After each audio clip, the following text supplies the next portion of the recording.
Hello दोस्तों, कैसे हैं आप सब लोग। आज बहुत दिनों बाद मैं आपके लिए एक इंटरेस्टिंग मज़ेदार फैक्ट लेके आया हूँ। थंबनेल तो आपने देख ही लिया होगा, तो आप ये जानने के बिल्कुल उत्सुक होंगे कि ऐसी कौन सी किताब है जो दुनिया में सबसे ज़्यादा महंगी है। बट मैं आपको एक बात बताना चाहता हूँ, ये किताब ऐसी किताब नहीं जिसके पीछे कोई MRP लिखा हुआ था कि इस वजह से ये किताब इतनी ज़्यादा महंगी थी। मैं आपको बताऊंगा कि कौन सी किताब है और वो किताब किसने लिखी और वो किताब किसने खरीदी और वो कितने रुपए में खरीदी गई। और आप उस बारे में जानेंगे तो डेफिनेटली आपको बहुत ही ज़्यादा हैरानी होने वाली है। तो चैनल पे नए हैं तो सब्सक्राइब करके बेल आइकन जरूर दबा लेना। वीडियो अच्छी लगी तो लाइक करके जरूर जाना। चलिए तो स्टार्ट करते हैं सबसे पहले किताब के नाम के साथ। मैं आपको बताना चाहूंगा जो किताब का नाम है वो था codex Lester.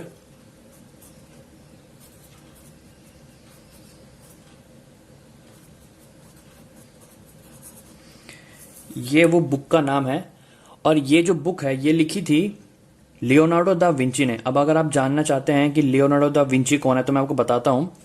Leonardo da Vinci एक बहुत ही बड़े विद्वान थे। उन्होंने बहुत सारी थ्योरीज दी थी। अगर मैं आपसे कहूं कि लियोनार्डो दा विंची दोनों हाथ से लिख सकते थे तो आपको ज्यादा शौक नहीं लगेगा। बट मैं अगर आपसे कहूं कि लियोनार्डो दा विंची के पास ऐसी क्वालिटी थी कि वो दोनों हाथ से लिख तो सकते ही थे, एक ही टाइम में दोनों हाथों से पेंटिंग भी बना सकते थे। और अगर आपको फिर भी पता ना चला कि कौन है ये लियोनार्डो दा विंची, तो इनकी एक बहुत मशहूर पेंटिंग है, वो है मोनालिसा की पेंटिंग। तो मोनालिसा की पेंटिंग जो आपको कई बार सुना भी होगा आपने, तो ये पेंटिंग लियोनार्डो दा विंची ने ही बनाई थी। और वो जो पेंटिंग है ना, वो पेंटिंग एक्चुअल में बहुत ही खास है। तो उसके बारे में मैं कभी और अलग से डिटेल में वीडियो बनाऊंगा। तो अभी बात करते हैं इस बुक के बारे में। तो देखिए जो बुक है, इस बुक में सिर्फ 72 पेजेस हैं, या तो हम कह सकते हैं कि 72 पेजेस हैं, या तो कहें कि 36 शीट्स होंगी। और एक्चुअल में इस बुक के अंदर बहुत सारी थ्योरीज हैं। और अब मैं आपको बताना चाहता हूं कि ये बुक किसने खरीदी थी और कितने रुपए में खरीदी गई थी। ये बुक खरीदी थी बिल गेट्स ने। अब बिल गेट्स को भला कौन नहीं जानता। तो बिल गेट्स ने इस बुक को खरीदने के लिए एक ऑक्शन में गए थे और वहां पे इस बुक की जो नीलामी लगी वो आप अप्रोक्स $30.8 मिलियन। और ये जो बुक खरीदी गई थी वो खरीदी गई थी 1994 में। मैं आपको ये भी बताऊंगा कि 1994 में ये जो डॉलर का अमाउंट है इंडियन रुपीस में कितना अमाउंट बनता। तो 1994 में बताए गए तो ये जो $1 होता है वो ऑलमोस्ट 31.37 रुपीज के आसपास कुछ था। 1994 की बात कर रहा हूं। तो उस दौरान अगर आप इस मिलियन को इससे अगर मल्टीप्लाई करते हैं, जो इंडियन रुपीज में अमाउंट आता है वो करीब करीब आएगा 96 करोड़ के आसपास।